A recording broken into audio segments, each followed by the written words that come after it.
Hi, this is Matt from 2way Direct. Today we're going to walk you through the process of installing the driver for your CP200 USB programming cable, as well as some basic programming on the CP200 itself within the software.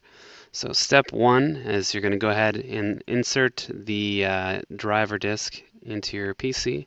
Then you're going to want to go over to your control panel here, and you're going to go ahead and click on the hardware and sound.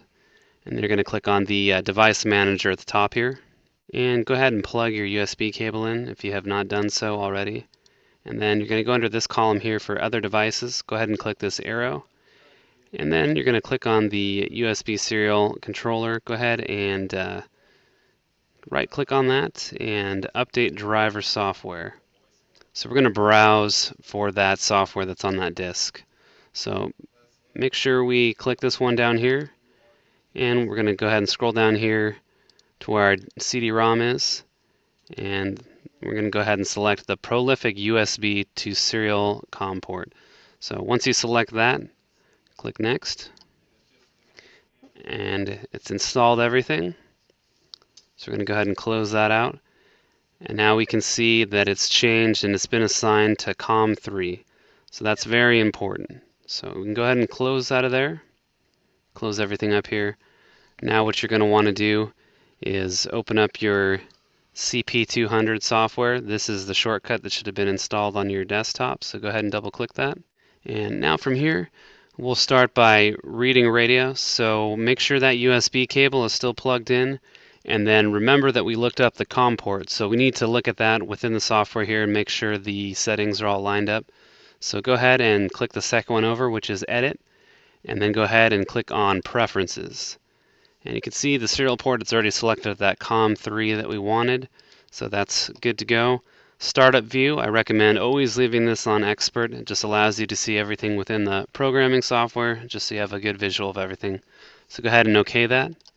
And then what we're going to do is go ahead and power on the CP200 radio, and then at the top here, we're going to read the radio.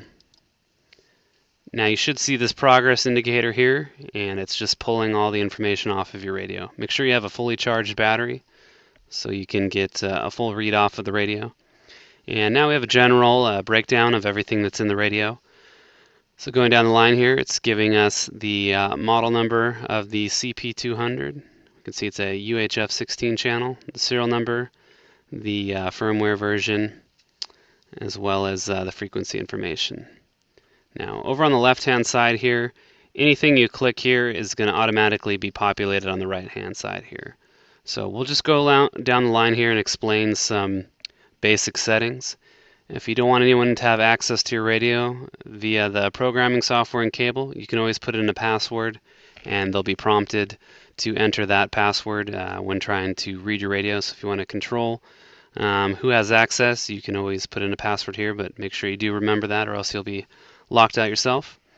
And then there's some basic, some other settings here that I typically don't recommend changing, as they're good at the default settings, such as the microphone gain, how loud you want that to be, as well as monitor type, front panel test. Do not change that. And then you can have some tone alerts. If you have a low battery, you can have the radio beep at you. I normally turn that off because it can be pretty annoying if you're trying to finish off your shift with a low battery and you're still talking to people, and you have that beep going off. It's really not helping anything. You know you have a low battery if you've been using it all day. So I typically turn that off, as well as any of these other tones here. They can just be a little bothersome because, as you can see down here, you still have these LED indicators that'll tell you if your radio is busy, if there's radio traffic, or if there's a low battery, you're going to have it flashing at you anyhow. So I always turn the tone alerts off, unless you want to really idiot-proof the radios, then of course you can have those turned on. Next thing here is accessories. This here is normally just for if you're plugging in a Vox-capable headset. You would change all your information over here, but only for Vox-capable equipment.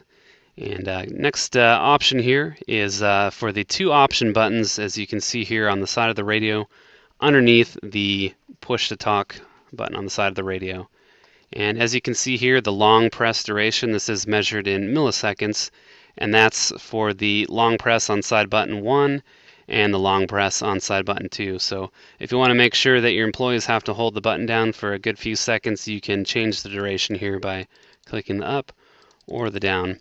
And then within these you can select several settings. If you click the drop down, you can see there's monitor toggling between high and low power, toggling between your repeater pair as well as the talk around, and then activating scan and deactivating that, and also tightening up and loosening the squelch, and also that Vox operation for the headset. You can turn that off with an option button if you'd like. And you can also set these to unassigned, which in a lot of circumstances we will do for new customers that don't necessarily need a lot of features. We'll set all of these to unassigned, so if the buttons inadvertently get pressed, nothing will happen to the radio. But within these, the most common things that we're going to use for our customers is scan. So that's all done through here. But as you can see, a number of other features that we'll get into at a later time. And scrolling down here, we're going to go to the meat of the programming for now. So we're going to skip this more advanced section with the signaling. We'll do a video on that much later, but we want to focus on the conventional personalities within the radio. So as you can see right now, the archive that we read, there's only one personality, which means channel, within the radio. And clicking here, this will bring up all the information on the right side of the screen of what's on that channel 1. And what we can do here is there's only one channel, so we want to expand this because we want to do a 16-channel radio. So we're going to begin hitting the plus button, and you can see on the left-hand side the personalities are totaling up to 16 now. So now we have activated 16 channels on the radio. So if we click on each of these, it's going to show you all 16 new frequencies.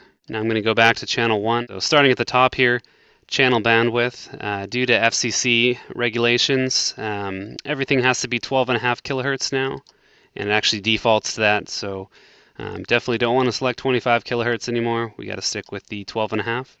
So go ahead and select that there. Now if you want this channel to be within a scan list that we would set up on these option buttons here, you're going to want to make sure that you select list 1. Whatever information you put in here, you can actually hit copy and it'll auto-populate it on the other side. So let's say we had a new frequency of 465.5. And let's say we wanted to put a DPL in there, and we'll leave it at 023. Now as you can see, it hasn't auto-populated yet. You got to make sure you hit the copy button here, and that's going to input everything on the other side. Now if we have a repeater, we're going to have to change one of these frequencies. So in that circumstance, I would change this to whatever desired frequency the repeater is on this side. So you can just simply type in whatever you need there, and it'll stay in there. So scrolling down here, also we'll want to touch on the squelch type here. So you have your choice of no privacy tones, what's called a DPL or a TPL. Within these, you can make various choices on what sort of code you want. Really no preference here. I usually try to go in the higher levels, just seems a little bit less common for those, but always want to put those in to just block out some outside radio traffic. So very important that you select those, DPL or TPL.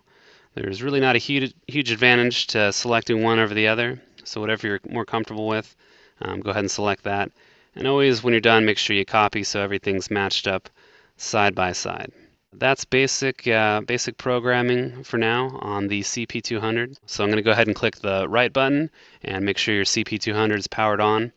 And you're going to see a progress indicator on the screen.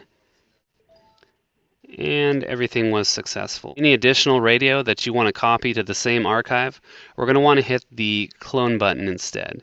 That's basic radio programming there. And we'll be in touch soon with our next programming video here from 2A Direct.